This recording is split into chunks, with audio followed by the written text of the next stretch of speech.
नित्य शाम को समुद्र किनारे घूमने जाते। अच्छा, भगवान श्री कृष्ण भी बड़े विलक्षण, उनका सख्य भाव, तो सखा बनकर श्याम सुंदर प्रकट हो जाते और माधव दास जी से बड़ी बातें करते। एक दिन भगवान श्री कृष्ण आए, माधव दास जी ने देखा तो भगवान बड़े उदास, बहुत उदास।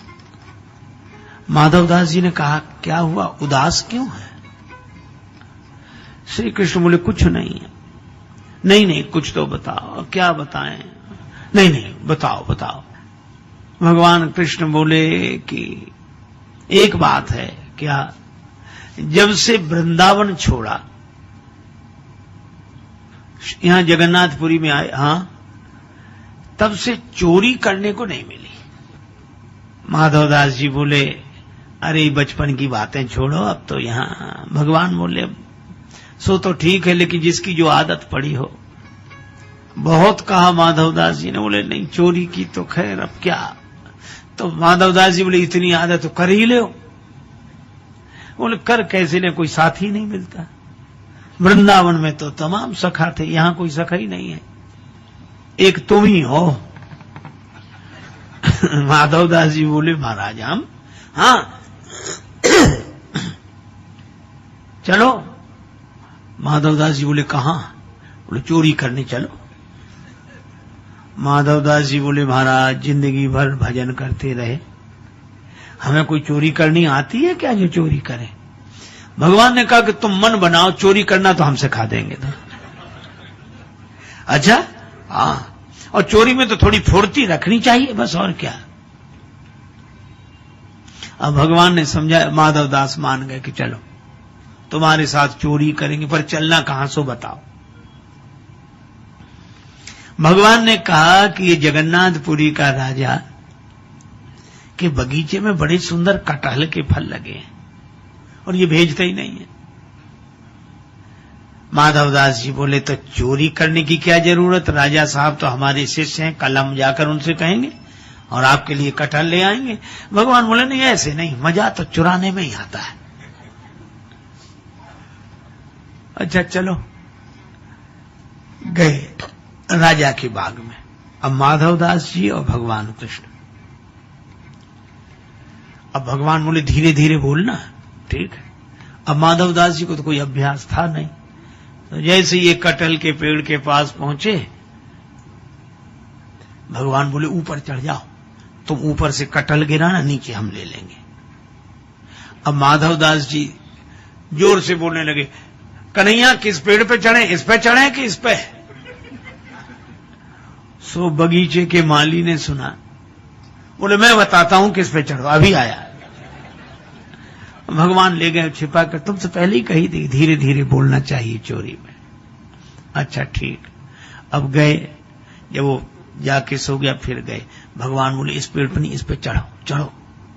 माधव दास जी चढ़ गए, ऊपर से कटहल गिराओ। ऊपर तो चढ़ गए, अब ऊपर से बोले, भगवान ने कहा, गिराओ गिराओ। अब ये बोले, ये वाला कटहल गिराएं कि ये वाला, बड़े जोर से बोले। और जो कहा ये कटहल गिराएं, तो माली डंडा लेकर दौड़ा कि मैं अभी बताता हूं। और वो डंडा लेकर दौड़ा। भगवान श्री कृष्ण तो बड़े कौतुकी, अंतर ध्यान हो गए। बेचारे माधव दास उतर रहे थे पेड़ पर से, कटहल गिरा दिया था। अब महात्माओं के तो कपड़े और रहन सहन तो कहीं वृक्ष में उलझ जाए, कहीं तो जैसे उतरे पकड़ लिए गए। सो माली ने रात को ही उनको अंधेरे में 2 डंडे लगाए और हाथ बांध दिए, बंधे रहो, सवेरे राजा के पास ले चलूंगा। अब माधव दास इधर उधर देखें तो माली ने कहा, क्या देख रहे हो? बोले, कुछ नहीं। और मन में सोचेंगे, दूसरे कहां गए जो ले आए थे हमें? हमको फंसा दिया, खुद का पता नहीं है। रात भर बंधे रहे। सवेरे माली ने कहा, चलो राजा साहब के पास। सो हाथ बांधे और माधव दास जी को ले जाए। माधव दास जी बोले, चलो। रास्ते में राजा साहब मिले। राजा साहब घूमने आ रहे थे, उन्होंने देखा कि हमारे गुरुजी को माली क्यों बांधे, तो छड़ी लेकर माली को मारने दौड़े, इनको क्यों बांधा? तो माधव दास जी बोले, इससे कुछ मत कहो, क्यों? बोले जब ऐसे बंधने के काम करेंगे तो बंधेंगे ही। तो आपने क्या किया ऐसा? माधवदास जी बोले चोरी। आपने चोरी? हाँ। कैसे? बोले अब कुसंग में पड़ के सब करना पड़ता है। अरे भाई किसका कुसंग? बोले ये घर में बताएंगे। राजा साहब घर लेकर गए। माधवदास जी ने स्नान किया, बैठे। राजा साहब बैठे। माधवदास जी ने पूरी कहानी सुनाई। कहो कन्हैया वो बिना चोरी के नहीं रह पाते हैं। वो वृंदावन से यहाँ आ गए, कहते चोरी करने को मिली नहीं, मजा नहीं आ रहा, सखा कोई नहीं, सो कोई नहीं हम ही मिले। सो हमको कहा कि तुम चलो, और वो माली डंडा लेकर आया, खुद तो उड़ गए, हम पिटते रहे रात भर। और राजा ने सुना। राजा भक्त हृदय, नेत्र सजल हो गए, रोमांचित घात हो गया, और उसने माधवदास जी की बात सुनकर अपना पूरा बगीचा ही श्री जगन्नाथ जी के नाम लिख दिया। और भक्तजन कहते हैं कि आज भी वो बगीचा श्री जगन्नाथ जी के नाम है।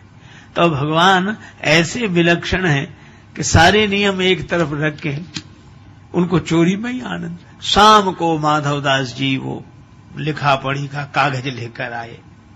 समुद्र किनारे से भगवान फिर प्रकट, और भगवान कृष्ण मुस्कुराकर बोले, और संत जी रात कैसी कटी? हम तो तुमसे पहले ही कही थी कि फुर्ती रखनी चाहिए, तुम ऐसे उतर रहे थे पेड़ पर से जैसे कहीं कुछ हुआ ही ना हो, बड़े आराम आराम से। माधवदास जी बोले, हम तो पिटे और बंधे रहे, आप तो अंतर्ध्यान होकर आ गए, लेकिन कुछ मिला? कटहल तक नहीं ला पाए, एक कटहल तक नहीं ला पाए, और हम देखो पूरा बगीचा आपके नाम लिखा कर लाए हैं।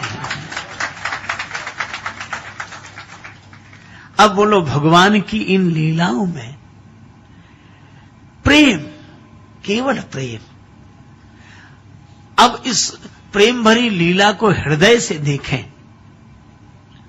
दिमाग से देखेंगे तो फिर तर्क वितर्क उठेंगे, पर यह प्रेम सहजता से। भगवान को हार जाने में ही उतना आनंद, जीत जाने में भी उतना आनंद, वे सदा प्रसन्न रहते हैं। अच्छा, सबसे बड़ी विचित्रता तो ये कि भगवान श्री कृष्ण के जीवन में इतना उतार चढ़ाव, कहीं जन्म, कहीं जन्मोत्सव, मथुरा से गोकुल गए, जेल में जन्मे, लेकिन एक अद्भुत बात, ऐसी प्रतिकूल परिस्थितियों में भी श्री कृष्ण सदा बंसी बजाते रहते हैं, जो हरदम चैन की बंसी बजाते रहे। ऐसे श्री कृष्ण की लीला प्रेम भरी लीला है।